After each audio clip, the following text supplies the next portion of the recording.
The Michael Berry Show. The bill that came out of the House and the Senate and then is to be worked out between the two, the reconciliation process it's called, because they're different bills, because there's a lot of haggling that goes on behind the scenes. It was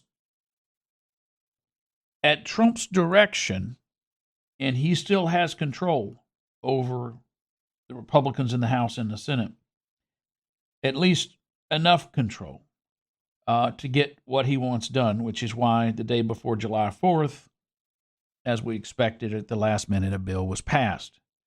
Passing a bill at the last minute also gives a congressman some cover when they do that which their district doesn't want them to do, because they say, well, it was the last minute, we had to do it. I didn't want to do it. If I'd had more time, I would have done this, this, or this.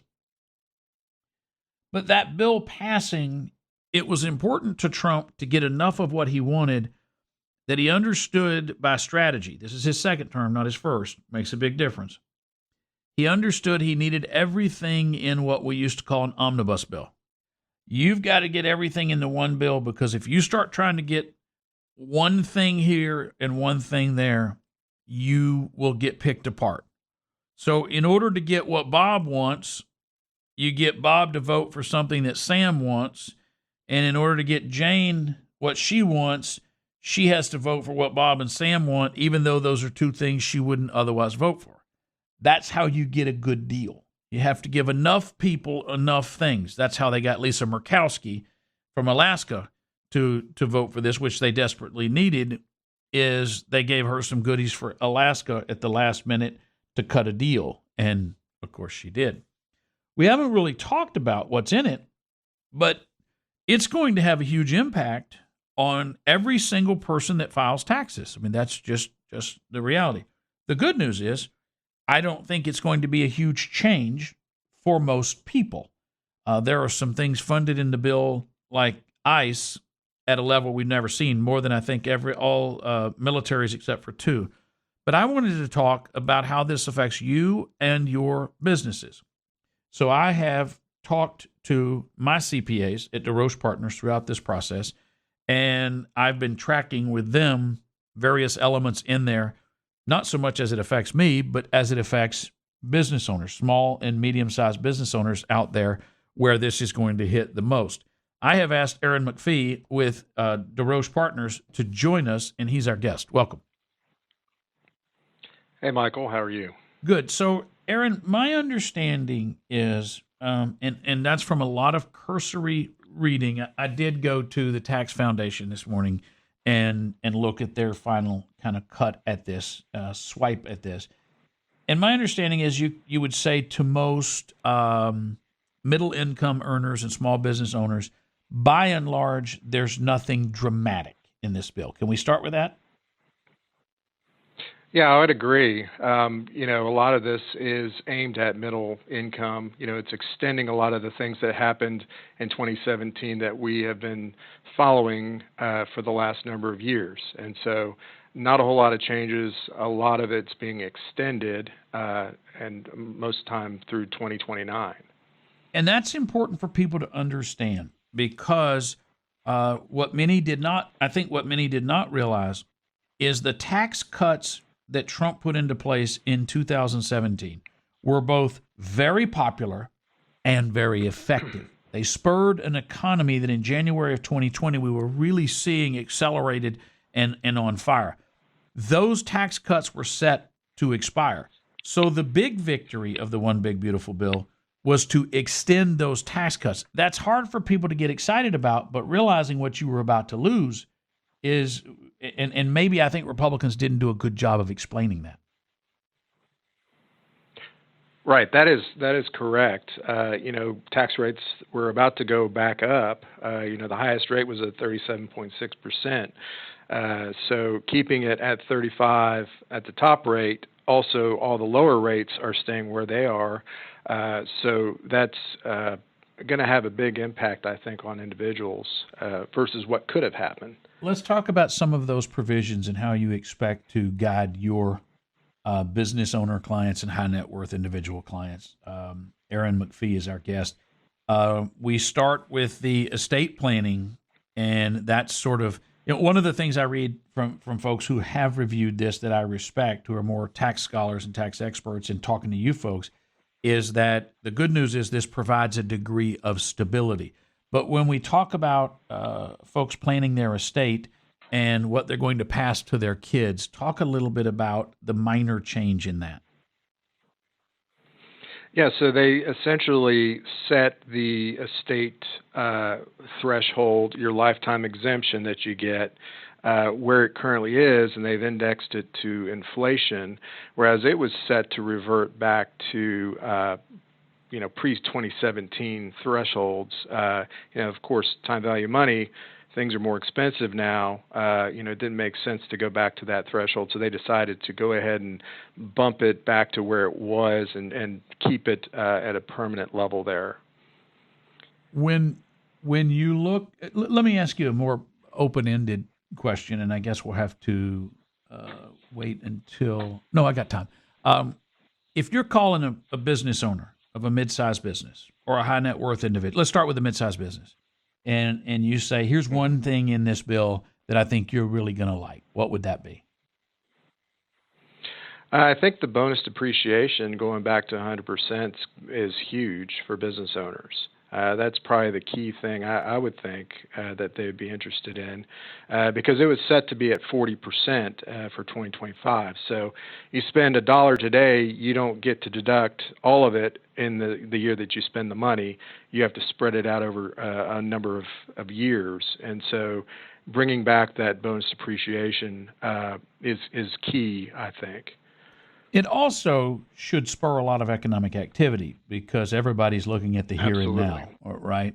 And Absolutely. And that's the sort of thing that matters.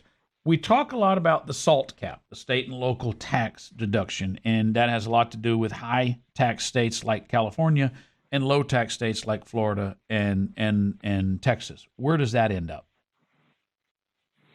Yeah, so they have raised the cap up to $40,000, and it is indexed for inflation, and there are caps and face downs for higher income individuals. So what that means is more Texans are going to be able to deduct their full property tax that they pay each year, which is a big help, I think, because most of the property taxes were capped at the $10,000 level, and so now they've got a little bit more breathing room to be able to take that deduction. I want to come back with just one moment. I want to come back to that issue and what that looks like, dollars and cents, and we'll create a hypothetical. Aaron McPhee with Desroches Partners is our guest. More on the One Big Beautiful Tax Bill coming up on the Michael Berry Show. Several years ago, I set about trying to create a one-stop shop for our listeners for financial services of various types. But I wanted to get the right folks with the right core competence, the right heart for it, who were fans of the show so they would understand our values and they would understand the kind of people we were sending them. And that meant somebody to handle estate planning, meant someone to handle financial planning. Estate planning we do, Christine Weaver. Financial planning, Stiefel, my friend Mark Lopez and John and Andy McGee, and credit card processing. And I wanted all of that under one roof. And I wanted someone who could handle the tax strategy, not just a CPA, but could handle the CPA portion, but a tax strategy. One of the things I've noted over the years is that when I start asking questions off air that I would never ask on air, what's the plan when you sell? How strategic are you in not only complying with tax laws, but aggressively finding ways to cut costs, to cut taxes, to look for ways that tax laws will guide you to make more money if you simply do something that would be very natural to your business anyway. So Desroches Partners was the partner we chose. Aaron McPhee is one of the partners there. He is our guest. To be clear, the person who did my taxes for 30 years, my dear friend Bob Fumagalli, he is a wonderful guy. Our business got bigger, and I wanted a partner who could handle that and who could handle a lot of our clients.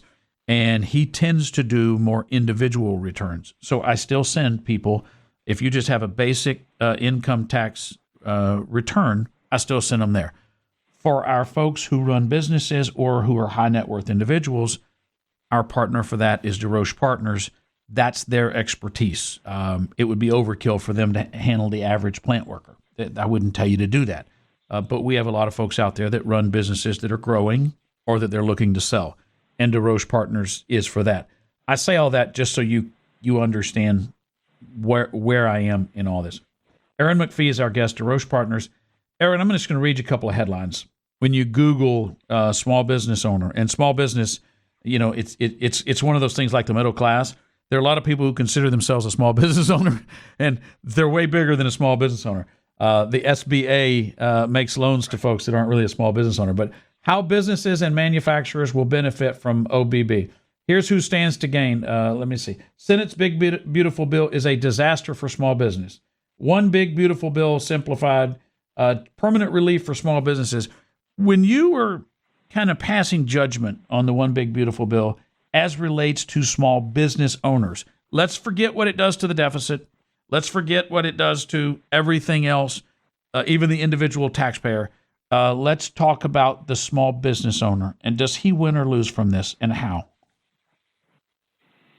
I think he wins. There's several key aspects in the bill that are very, promising for small business owners. A lot of these things are phased out once you get into the larger revenue thresholds, but some of the big ones is the qualified business income pass-through deduction. They increased that to 23% to kind of help level the playing field with C corporations, which are usually your big corporations. And they also allowed for the immediate expensing of research and design costs, which you had to capitalize and spread those costs over 5 years. I think they would want to, reward any, innovation that's out there. And so by allowing this full expensing whenever you incur the cost really helps that, I think. There is also a lot of reference to R&D, research and development. How does this affect that? As part of the original 2017 tax law, in 2022, companies that were doing research and development had to capitalize, or they had to basically not deduct those costs, and they had to spread that cost over 5 years. And so by changing this piece of the bill, they were able to allow immediate deduction for any costs that are incurred for research and development purposes. And those have to be domestic research and development costs. Any foreign R&D that's performed has to be spread over 15 years. Oh, sorry, I had my mic off. That's consistent with Trump's approach that, the tariffs and a lot of these things are to encourage American manufacturing and to encourage things on American soil, and that's now baked into the tax policy. Is there anything about the One Big Beautiful Bill that, tax policy tends to encourage and discourage behaviors? Are there things you expect to see start or stop as behaviors by businesses as a result of this bill? I think one of the surprising things was the new floor that's on charitable contributions for itemized deductions. I saw that. That was, I think, a revenue raiser that they had to put in there to kind of balance things out. So essentially, 0.5% of your income is your threshold. Once you get above that, you can deduct your charity, and anything below that carries forward. But I thought that was kind of an interesting thing in there. I did too, and I was following the bill as it was going through. And I was in D.C., so I was meeting with D.C. folks, and we were talking about what was in the bill and what's being battled over and what may or may not pass. And what I didn't see coming, and to state that again, folks, 0.5% of your income. So if you make $100,000, $500 would be the floor. If you give less than that, correct me if I'm wrong, Aaron. If you give less than that, you cannot deduct your charitable contribution, right? That's correct. If you're an itemizer, there is an above-the-line deduction for charity, which I believe is around $2,000. So, but yeah, anything on your itemized deductions, if you're below that threshold, you can't deduct it. You have to carry it forward to a future year.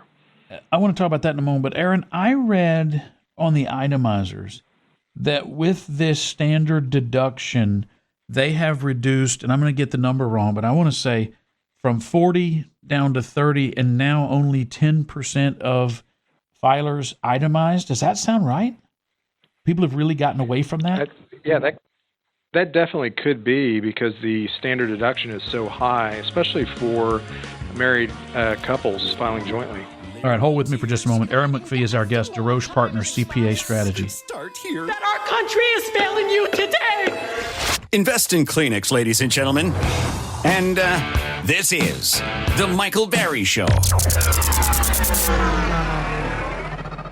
Aaron McPhee is our guest. He is a partner at Desroches Partners, a tax strategy firm, which is sort of like CPAs on steroids. For businesses and high net worth individuals, unlike the average person who simply files a tax return, there are a lot of implications to profitability. There are a lot of implications to whether to hire people, how to classify those folks, where to spend your money, when to spend your money to maximize the tax advantages or reduce the overall tax consequences and run your business wisely. And every business should do that. You know, Donald Trump made that statement, and Dave Chappelle, one of my favorite Dave Chappelle bits is he said, I knew Trump was going to win when Hillary Clinton said, Donald Trump hasn't been paying taxes and he is therefore evil. And he said, that's true. And you wrote those laws and you chose not to change those laws because all your rich friends wouldn't let you. So you're disingenuous. And I think that was one of those moments, as Chappelle said, where people began to understand you have to be very wise about the law on the books. And you need strategists behind you to help you do that because you're not reading this boring language, I assure you. Aaron McPhee, Desroches Partners, is our guest. Aaron, one of the things I read was a 100% deduction for private school vouchers. And again, it's unfair to ask you about this little tedious stuff. Is that something that's popped up on your screen? I haven't dug that far into the bill yet. Yeah, that happened to be a private school. Don't worry. Yeah. I also saw that the 529 expenditure restrictions have been loosened so that it's not just for your kids' education, but it's also things related to education, private tuition, and things like that expands the use of that fund. And I don't know if that's made it on your. It's not a small business advisory. Yeah. They've expanded the coverage to include K through 12 and some post-secondary expenses, and there are higher annual contribution limits. So that's definitely, I think, a benefit to parents trying to figure out how they're going to pay for the high cost of education. Your value added in Desroches Partners value added is that what most people who run a business on a larger scale are reading in the news is how does the tax affect the average taxpayer? Because the reporters don't understand the more sophisticated and complicated levels of what the tax needs of your clients are.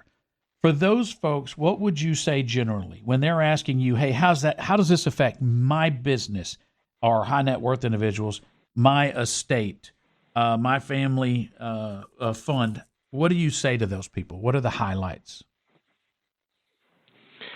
I tell them, there's a lot of things in this bill that are beneficial, especially for your business, with the bonus depreciation and the R&D expenditures and other things. And there's also a new qualified small business stock exclusion out there. So if you're a small business, own a C corporation, you can sell that at a gain and not pay tax on the sale of that stock. So there's a lot of really good things out there for business owners. And so I just encourage them to reach out to us as soon as they can. A lot of times you'll have somebody that's running their business, they're in the details of the day-to-day, and then they come across this big transaction. Maybe they're going to sell their business, and they go a certain bit down the road, and then they finally call us. But the sooner they can get us involved in the transaction, even if they're just thinking about it, if they can call us and get us involved in that, we can actually optimize the planning for them. So the sooner we can get in there and help them, the more we can do. If you get too far down the road, there's a lot of things that are off the table as far as options. When folks come to you and it is too late in the process for you to be able to help the way you would want to, are there a couple of things that always pop up that you go, gosh, I wish I'd been helping you 5 years or even 2 years ago that we could have done differently? The way we structured your business, the way you fund this, or where you fund, or how much you fund. Yeah, I'd say, with the growth of the business, a lot of times it's from an estate perspective, you want to have a lot of that appreciation pulled out of your estate and in some sort of a planning vehicle like a trust or a family partnership or things like that, so that when you do sell, you keep more of the money that they make off the sale and don't have to pay it to the U.S. government. So I read a lot of newsletters and bulletins and these advisories in wellness and finance and a number of other things. And one of the things that is constant throughout is the disposition of your estate prior to the point that you retire or die. So beginning to shed your assets and your estate earlier and earlier to minimize the tax consequences.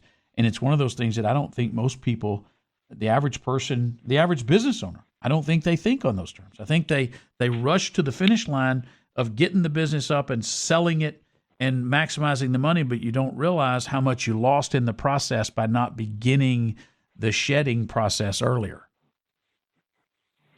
Right, and you don't have to wait till you sell to get rid of, that extra value out of your estate. And you don't have to give up control either. There's ways that we can structure things so that, you've made the planning and you've passed along a lot of the value to your heirs, but you still retain control over the operations of the business. And that's just one of the things that we can help out with. Leif Nixon, who's one of your partners who I work with a lot, when I ask him for show prep, he'll send me ideas and things. And I've asked him, people don't want to be audited. And if you don't want to be audited, what are some, and he says, well, the things that they're looking at hard is, and Top Tax Defenders, which is one of our show sponsors, which, this is all they do is dealing with the IRS when people are under attack, is the more 1099s you have, they're going to look hard at you. And the number of people that you have as 1099s that frankly should be employees because now they're not getting their taxes, that's where they're going to go after you, whether you're the 1099 employee or the employer. You see a lot of that? Yeah, we do actually, and that's one of the key points that the IRS tries to look for. Every business has to submit W-2s, 1099s. The IRS gets a copy of that, and their software crunches the numbers and looks at things. If they see a number that's out of whack compared to other businesses of your size or in the same industry, then they're going to pull that and they're going to take a closer look at that. It's interesting. In the old days, you talk about a red flag, that this or that was. I have friends that that won't buy a private jet because that's the red flag. But in the old days, the red flag, a human being had to catch it. With AI today, they send this thing through the system and they say, our algorithm tells us that if you're doing this, this, and this, you're likely cheating. Boy, it is easy to flag you and narrow that down. Aaron McPhee, Desroches Partners, thank you for being with us, my man. Texas original. You bet. Enjoyed it. Don't mess around with any old rambling man. This is The Michael Berry Show.